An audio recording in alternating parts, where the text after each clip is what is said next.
بسم الله الرحمن الرحيم كسو دوادا معك إسبين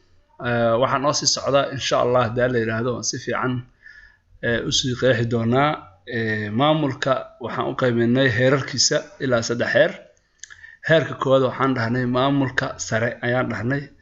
heerka ku xiga maamulka dhexe ayaa af Soomaali lagu dhahaa heerka ugu hooseeyana waxa la lahaa maamulka qaybta hoose ayaa la yiraahdaa marka maamulka sare waa maxay maamulka sare waxa waaye waa nooc horta kamid ah heerarka maamulka ayuu kamid yahay wuxuuna ka fakeraa oo inta badan lagu yaqaanaa dejinta siyaasadda guud ee shirkadda iyo siyaasaddaas ilaalinteeda ayadana higsiga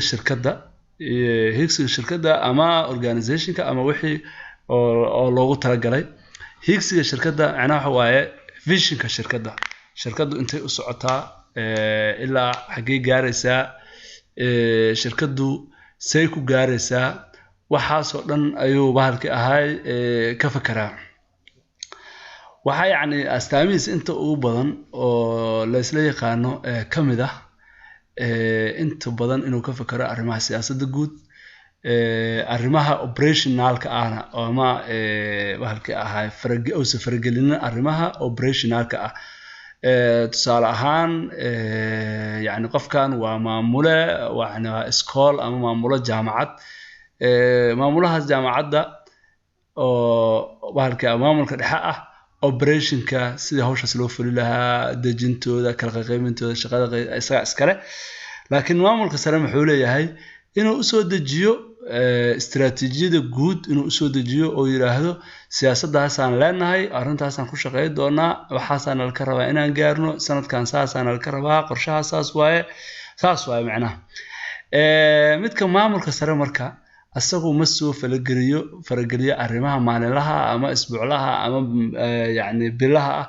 inta badan asagu soo ma farageliyo muhiimadiisa ugu weyn wax waaye inuu halkaas kala socdo xaaladda guud oo si kore ula socdo xaaladda u qiimeeyo laakiin arrimaha operationka ah oo saan loo qabto shaqada inta laga wareejiyo inuu asagu inta badan oosan lug ku lahayn marka insha Allah haddii la yiraahdo intaasan kusoo gabagabeeyaa maamulka sare waa maamulka dejiya arrimaha siyaasadda iyo waxyaalaha la xiriira maamulka dejiya waa marka intaasan kusoo gabagabeynaa aad iyo aad u mahadsantihiin wixii feedback-ana waa nala wadaagi kartaa